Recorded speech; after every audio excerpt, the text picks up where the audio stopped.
Images d'Asie, musique des Balkans, les mélanges sont parfois étranges dans les films venus d'Asie, mais à découvrir. De nombreux réalisateurs, producteurs, scénaristes et acteurs de différents pays d'Asie sont venus présenter leurs films au 13e Festival du film asiatique de Deauville.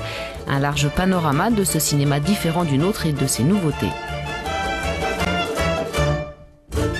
Apparemment, les Occidentaux présents, toutes générations confondues, connaisseurs ou pas, ont apprécié et se sont essayés à l'analyse et la comparaison.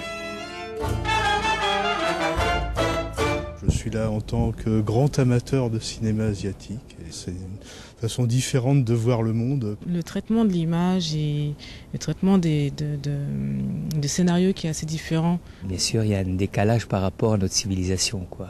Mais certains sont très bien. J'ai vécu 12 ans en Asie du Sud-Est et je connais bien l'Asie, donc pour moi la sensibilité asiatique m'attire tout particulièrement. C'est en même temps une découverte permanente et puis une façon de s'affranchir peut-être de notre propre regard sur le cinéma. Il a fait l'ouverture de ce 13e festival, la balade de l'impossible du réalisateur vietnamien Tran Anh Nguyen.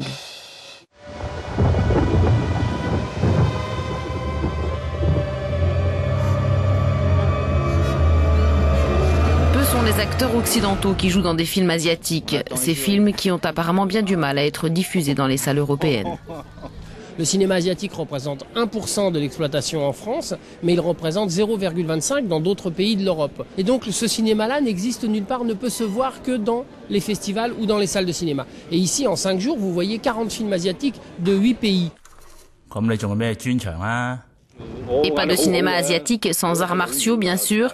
Il y en a eu, mais un peu seulement, avec notamment via la section Action Asia du festival Mr. and Mrs. Incredible du réalisateur hongkongais Vincent Koch.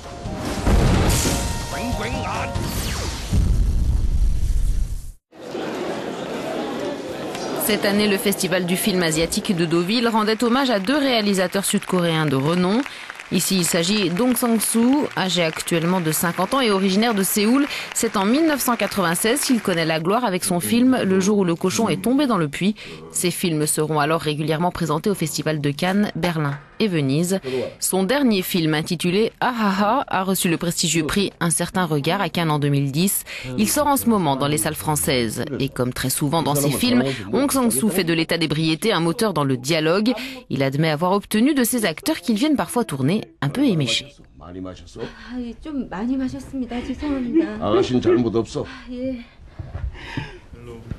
Hello, nice to meet you. Je puise des idées pour mes films dans les actions de la vie quotidienne. Je rencontre et j'observe les gens. J'ai alors l'idée d'une histoire qui se transforme petit à petit, lentement en scénario, puis en film.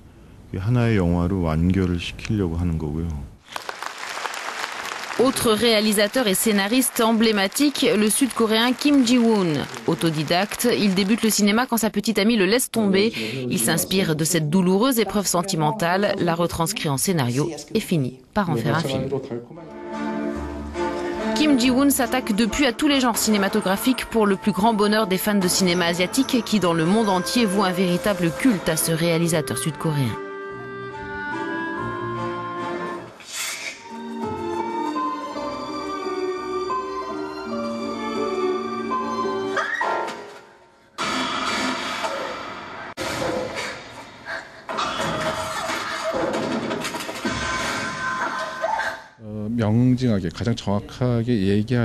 Pour moi, la violence fait partie de la vie quotidienne. Je dois voir alors comment je peux en faire un film. Mais en général, j'essaye de mélanger horreur, humour et violence. Pour la première fois dans l'histoire. Enfin, le mystère de la femme fantôme, Detective D, aura marqué les esprits lors de ce festival puisqu'il marque aussi le grand retour du réalisateur Tsui Hark. Ce nom ne vous dit rien?